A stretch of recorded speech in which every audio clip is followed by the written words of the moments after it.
기준 업, 기분 업, 기운 업.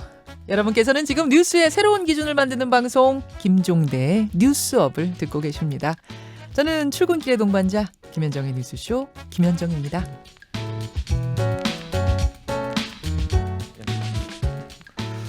제46대 미국 대통령이죠. 조 바이든 대통령 시대가 열렸습니다.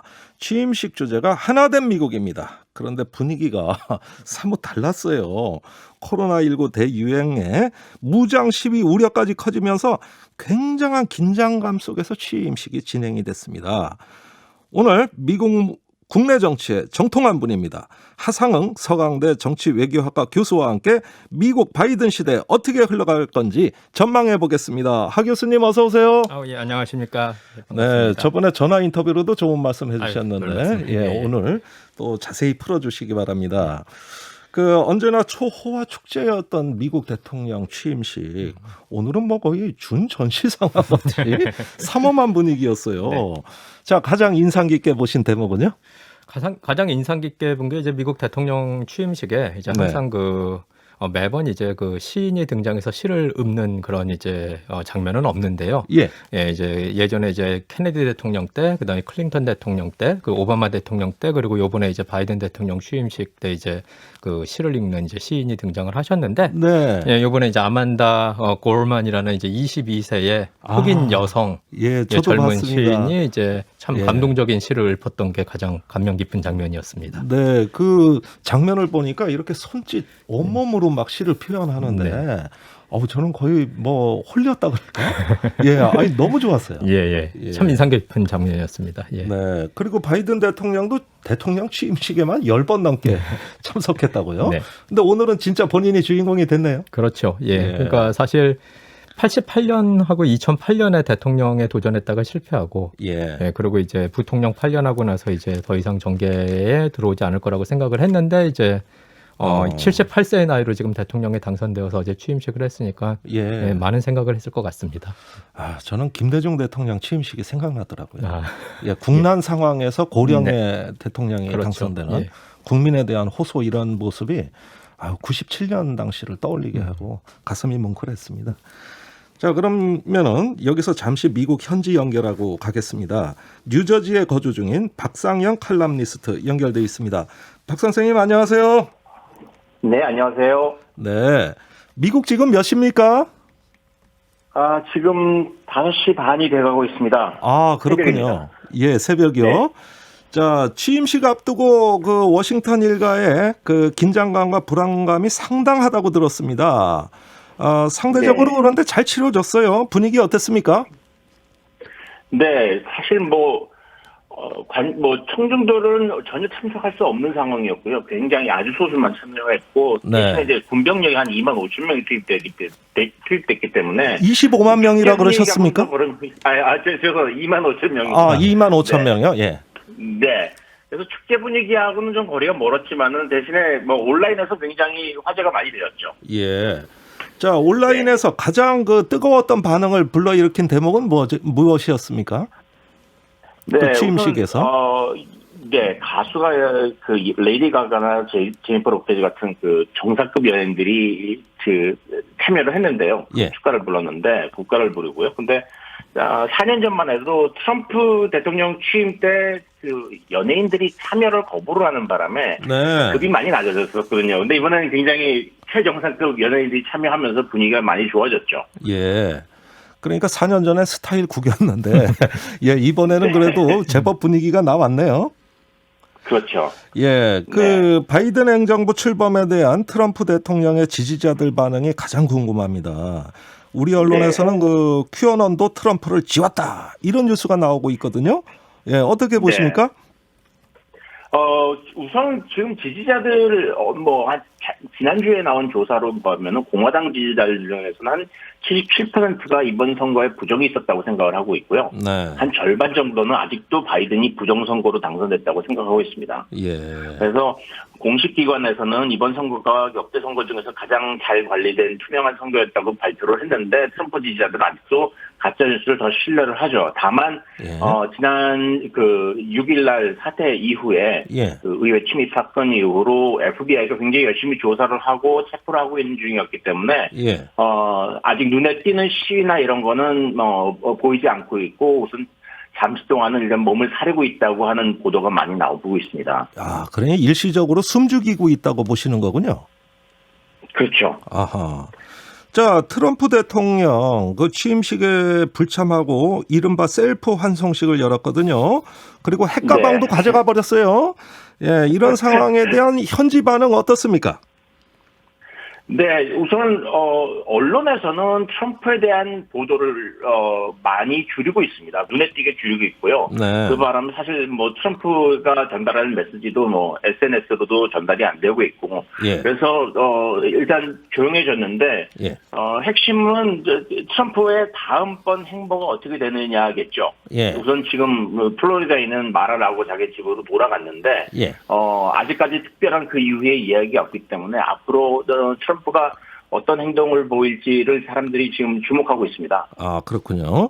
그 트럼프 대통령 다시 돌아오겠다고 했거든요. 뭐 자기가 터미네이터입니까? 그렇죠. 뭐 나는 I will come back? 뭐 이런 겁니까? 이거 정치 행보하겠다는 얘기 아닙니까, 이거? 사실 정치를 뭐 다음번 대선에 그 출마하겠다는 이야기는 한 거의 연초부터 했죠. 작년 연초부터 했죠. 그렇기 때문에 사람들은 트럼프가 다시 돌아올 거라고 생각을 하고 있는데 거기에 대비해서 사실 이번에 그 탄핵이 이루어진 것도 만약에 상원 재판에서 그 유죄가 판정이 되면은 다시 출마를 할 수가 없기 때문에 그런 그 다음번 출마를 막는 그 역할도 할 수 있거든요. 그래서 여러 가지 정치적인 계산이 들어가 있습니다. 아, 그게 바로 상원의 탄핵과도 또 관련된 문제 같습니다. 자, 아무래도 지금 미국은 아무리 대통령 취임식이라 하더라도 여전히 분위기는 코로나19입니다. 사망자가 41만 명이 넘어섰다고 하네요. 현지에서 보시기에 얼마나 심각해 보입니까? 네, 사실 많이 좀 줄어들고 있던 찰나에 지난해 말 그 추수감사 때 11월 말이죠. 추수감사 때 가족 방문 때문에 사람들이 굉장히 많이 이동을 했습니다. 근데 그때 그 크게 확산이 되는 바람에 거기서부터 2주 후가 되는 12월 둘째 주부터 폭발적으로 늘었죠. 그래서 지난주에는 하루 사망자가 4,000명권을 돌파하기도 했습니다. 그래서 아이고야. 굉장히 심각한 문제죠. 사망자가 4,000명이니까 엄청난 문제인데 지금 현재로서는 아주 심각한 상황입니다. 뭐 심각하다는 말 외에 달리 표현할 길이 없어 보입니다. 그러면 바이든 대통령이 당연히 뭐 코로나와의 전쟁이 시급한 해결 과제일 건데요. 지금 뭐 마스크 착용에 대한 행정명령이라든가 또 여러 가지 정책 발표 이 부분에 대해서 현지 반응은 신뢰감을 보내고 있나요? 네, 뭐 우선 민주당 지지자들이나 중도에 속하는 사람들은 뭐 여전히 뭐 찬성을 하고 있고요. 그래서 많이 노력을 하고 있고 제가 있는 곳 동부 대도시 같은 곳에 나가 보면은 마스크 착용은 사실 상식이 되어 있습니다. 문제는 이 나라가 워낙 크다 보니까 그리고 문화가 다양하고 지역 편차가 심하다 보니까 안 지켜지는 곳들이 있는데 사실 주간 이동이 통제가 안 되고 있거든요. 주간의 이동. 뭐 어쩔 수 없이 많이 퍼지게 되는 거죠. 그러니까 아무리 잘 지켜도 어느 한 구석이 귀퉁이가 뚫려 있으면은 전체가 불안한 거죠. 네, 그렇습니다. 또 워낙 큰 나라고요. 자, 그런데 트럼프 대통령 이제 뭘 할까요? 뭐 트위터를 하겠습니까? 뭐 계정 다 중지되고 방송 출연도 여의치 않을 것 같고 앞으로 뭐 할 것 같습니다. 지금 언론에서는 당분간은 지금 트럼프가 지금 조사를 뉴욕주 검찰이 지금 경제범죄 혐의를 조사 중이고 있고 또 연방 상원에서 지금 트럼프 탄핵 재판이 열릴 예정이기 때문에 현재 지금 플로리다에 가서는 변호사들과 대책 논의를 하는데 집중할 것으로 언론에서 짐작을 하고 있습니다. 지금 가장 중요한 시점이기도 하죠. 알겠습니다. 트럼프 입장에서는. 앞으로도 험난한 길이 예상됩니다. 자, 여기까지 현지 상황 전해 듣겠습니다. 미국 뉴저지 거주하고 계신 박상영 칼럼니스트였습니다. 오늘 말씀 감사합니다. 네, 감사합니다. 잘 들으셨습니까? 네, 잘 들었습니다. 예, 현지 분위기 들어보니까 여러 가지로 참 나라가 어렵고 네. 지지자들 또 국민들이 분열돼 있어요. 자, 미국이란 나라 왜 이렇게 사분오열돼 있습니까? 오늘도 취임사에 제일 많이 나온 단어가 통합 단결이에요. 네, 맞습니다. 예, 어떻게 보세요? 그게 이제 사실 트럼프 대통령 임기 4년 동안 좀 심화된 측면은 있긴 한데, 네. 이게 이제 사실 이제 2000년대 초반서부터 이제 미국 사회가 진보와 보수 간의 이념 양극화, 그걸 떠나서 이제 진보가 보수를 감정적으로 싫어하고 보수가 진보 세력을 감정적으로 싫어하는 이제 정서 양극화, 이런 쪽도 이제 심화되고 있다라는 이야기는 이제 많이 논의가 됐던 바입니다. 이제 그런 이제 추세가 있었는데, 그리고 이제 그런 양극화 추세를 해결하기 위한 여러 가지 정치권의 노력이 있었는데, 이제 그 틈을 틈타서 이제 2016년에 트럼프 대통령이 당선되면서 사실 이제 걷잡을 수 없는 상황으로 지금 양극화가 갈등과 분열로 치달았다, 이렇게 보시면 될 것 같습니다. 정치적인 견해가 다르면 사돈도 안 맺는다고. 설문조사에 요즘은 그렇게 나오죠, 미국에서. 또 부자 관계도 틀어지고. 참나 이거 뭔지 모르겠습니다. 한국도 밥상머리에서 정치 얘기한 분위기 안 좋아요. 미국은 조금 더 심한 것 같죠? 조금 더 심한지는 모르겠으나 가족마다 차이가 있겠지만 상황은 비슷한 것 같습니다. 네. 자, 코로나 상황이 심각합니다. 그 바이든 행정부가 전임 트럼프 정부와 가장 대조적인 정책을 펼 것으로 예상되는 부분이 바로 보건 정책인 것 같고요. 자, 코로나 대응도 달라질 것 같습니다. 네. 어떤 정책 눈여겨보셨습니까? 좀 바이든 대통령이 이제 당선되고 나서 이제 인수위원회를 만들고 이제 시급하게 이제 해결해야 될 국정 과제를 4가지를 들었는데요. 첫 번째가 이제 말씀하신 이제 코로나19에 대한 적절한 대응을 하겠다라는 게 이제 첫 번째고, 이제 두 번째는 이제 코로나19 때문에 이제 침체된 그 경기를 회복하기 위한 노력을 하겠다라는 게 이제 두 번째 과제고, 그다음에 세 번째는 우리가 이제 2020년 작년에 이제 보도가 많이 되어서 봤듯이 그 미국 사회의 그 인종 갈등이 상당히 이제 극단으로 치달았었거든요.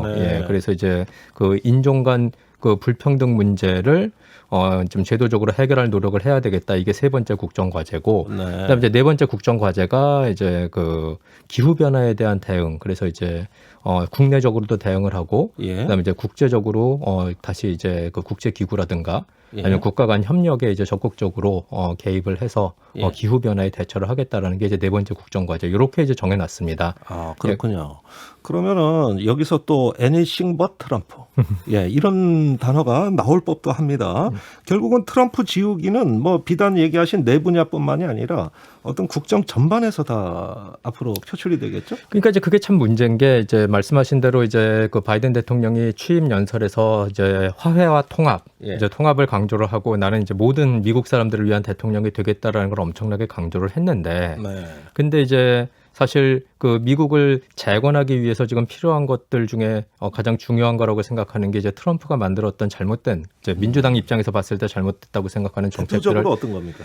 대표적으로 이제 이민 문제가 이제 이민 정책 쪽에 이제 그렇죠. 이제 트럼프 대통령이 처음 취임하자마자 일부 특정 이제 이슬람권 국가들을 지정을 해갖고 이제 그 국가들로부터 이제 더 이상 이민을 받지 않겠다는 걸 행정명령으로 일방적으로 내린 거라든가, 그다음에 이제 멕시코 국경에서 넘어오는 이민자들이 있는데 그걸 인도적으로 대해줄 수도 있음에도 불구하고 이제 부모랑 아이를 서로 이제 다른 시설에다가 이제 가둬놓는다든가 이제 이런 일들이 사실은 그 객관적으로 봤을 때, 그리고 상식적으로 봤을 때 받아들이기 어려운 문제들인데요. 근데 이런 것들을 이제 트럼프 지우기 혹은 이제 트럼프가 했던 정책을 되돌린다 라는 게 이제 혹시라도 이제 유권자들에게 크게 다가오고 미디어가 크게 이 내용을 보도를 하고 프레임을 그런 식으로 입히게 되면은 사실 이제 모순이 되는 거죠.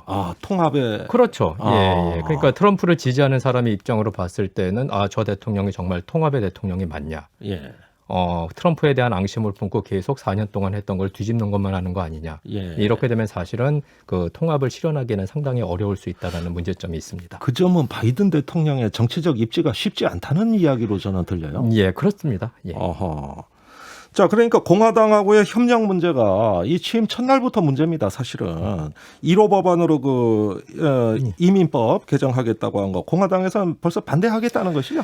지금 이제 그 바이든 대통령이 할 수 있는 방법이 두 가지가 있는데요. 이제 네. 하나는 이제 행정명령이라고 그래서 예. 이제 의회를 거치지 않고 이제 대통령이 일방적으로 실질적인 입법 행위를 하는 게 있습니다. 네. 예, 그리고 이제 또 하나가 이제 그 대통령이 소속되어 있는 이제 민주당 소속 의원들을 예. 설득을 해서 예. 이제 정식 이제 입법 절차를 밟는 건데, 예. 근데 지금 말씀하신 이제 이민 문제 같은 경우에는 이게 행정명령으로 처리할 문제라기보다는 예.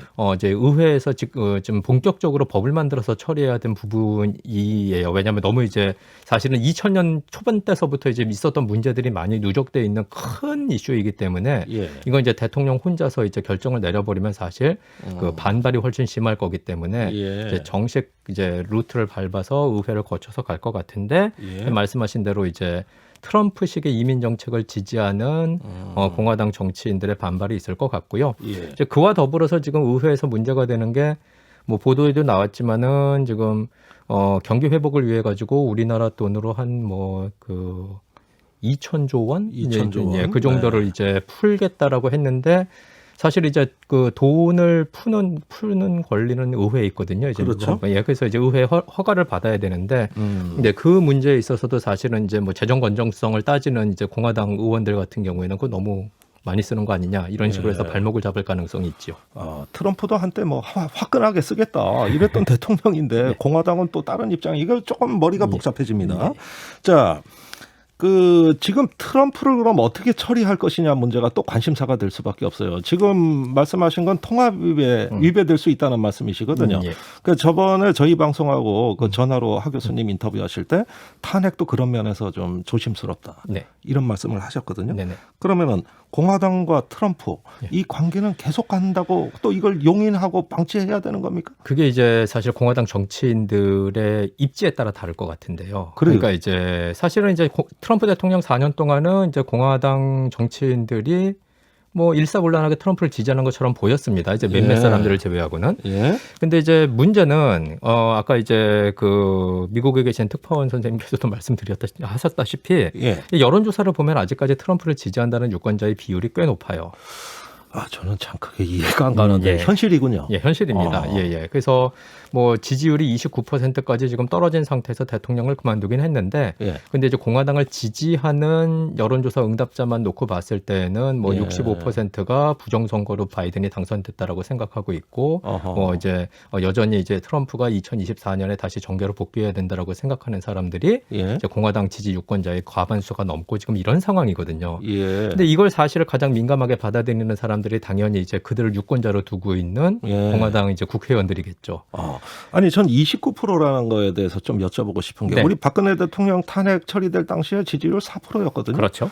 트럼프 대통령 29%면 무지하게 높은 거 아닙니까? 예, 맞습니다. 그리고 이제 가장 가까운 예가 이제 그 탄핵이 됐을 것이 거의 확실시됐던 이제 최근 미국 대통령의 리처드 닉슨인데, 닉슨 대통령이 이제 그 탄핵을 앞두고 자발적으로 사임할 때 그때 이제 지지율이 20% 초반이었어요. 그때보다 높네요. 예, 그때보다도 높은 거죠. 지금. 이 의사당 난입 사태를 겪고도. 그렇죠. 사실은 내란 선동을 했음에도 불구하고 이제 그때보다도 높은 걸 보면은 그러니까 우리가 상상하는 것 이상으로 지금 여전히 트럼프를 지지하고 있는 유권자층이 두텁다라고 볼 수 있겠습니다. 그럼 아직 건재하다고 봐야 되는 겁니까?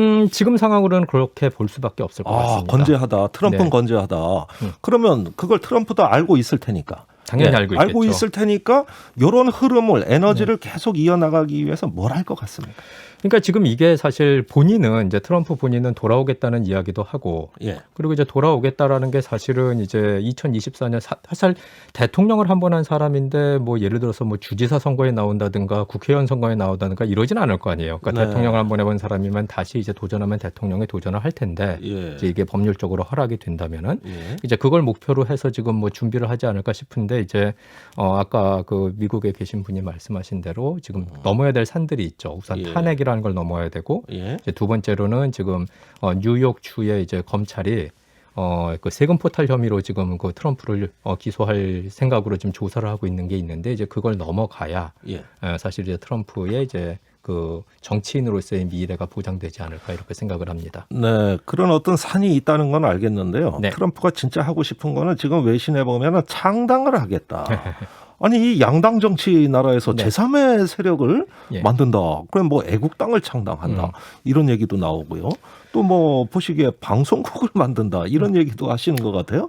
예상되는 시나리오 있으면 좀 소개해 주시죠. 그 사실은 이제 그 지금 바이든 행정부 입장에서 가장 두려운 거는 트럼프 대통령 전 대통령이 계속 언론에 나오는 게 제일 두려운 겁니다. 그러니까 지금 사실 바이든 행정부가 취임한 지 얼마 안 됐는데 예. 예를 들어 가지고 이제 뭐 상원에서 그 탄핵 판결을 내린다 만다 이러면서 이제 트럼프 대통령 전 대통령 이름이 계속 언급이 된다 그러면 그 자체가 위협이다. 그 자체가 사실은 바이든 행정부 입장으로 봤을 때는 뭐 좋게 받아들일 수가 없죠. 우리가 지금 일을 해서 앞으로 나가야 되는데 새로운 방향으로. 예. 아직도 지금 전임 대통령이 그 모든 그 신문에 예.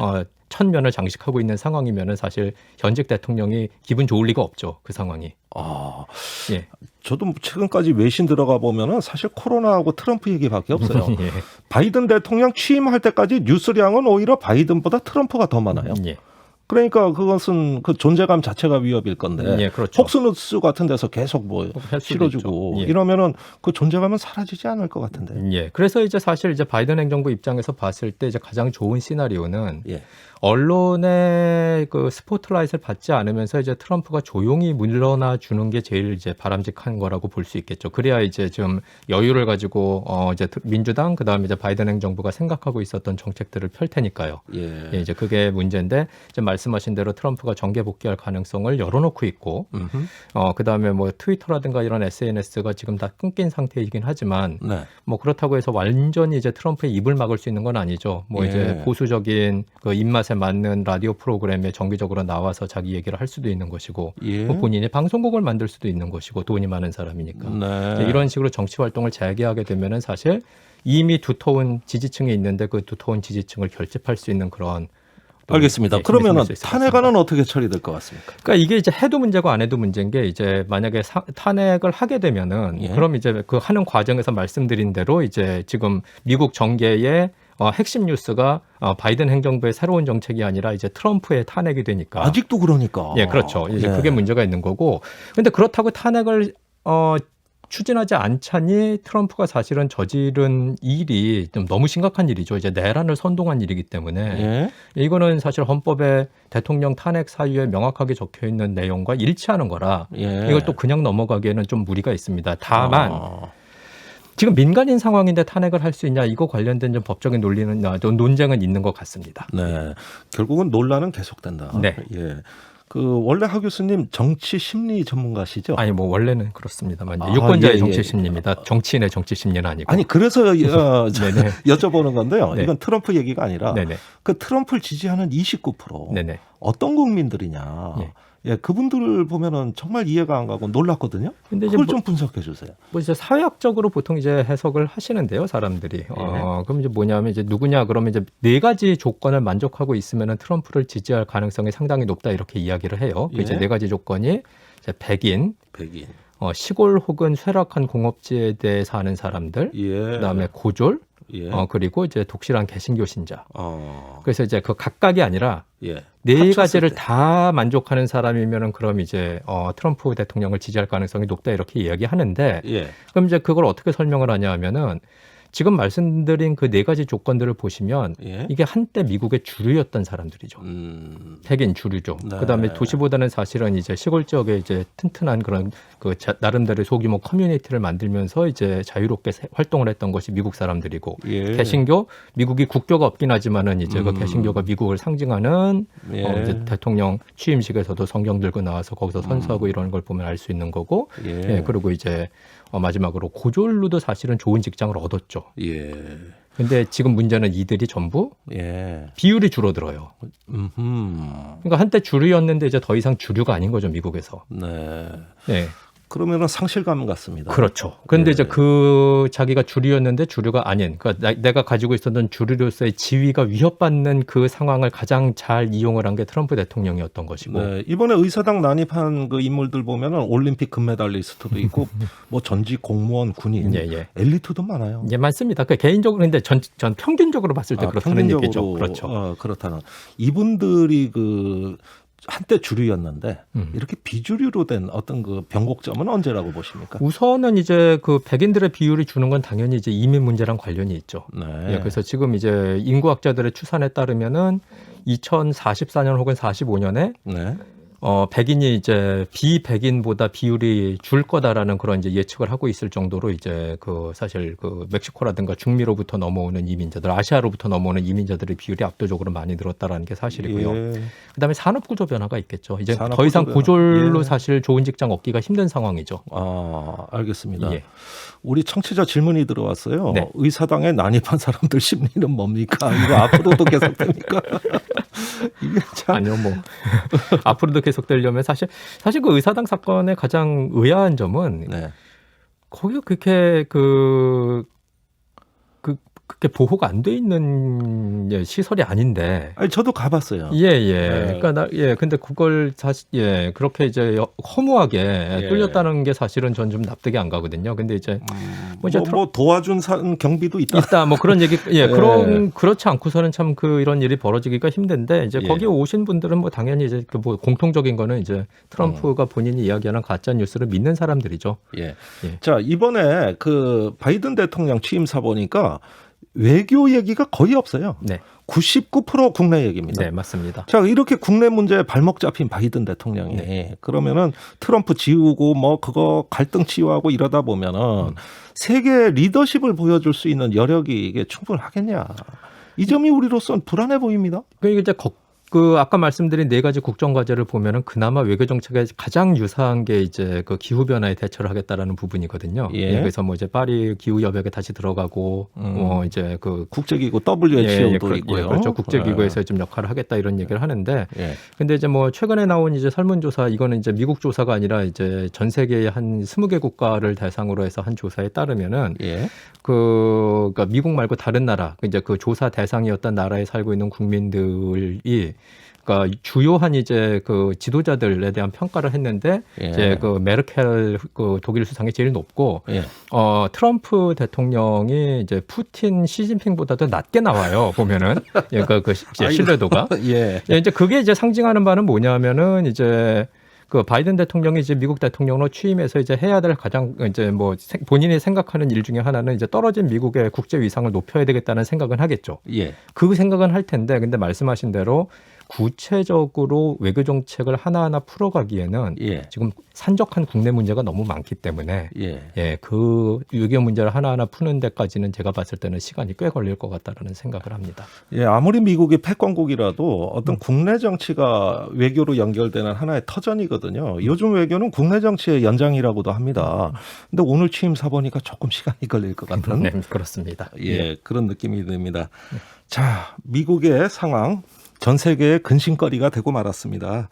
사실 우리 입장에서도 지켜보겠습니다마는 하루빨리 미국이 통합되고 어떤 민주적 리더십을 발휘하는 이런 정상화된 모습을 빨리 보여줘야 될 것 같습니다. 미국 정치 전문가 하상헌 교수였습니다. 오늘 말씀 감사합니다. 고맙습니다.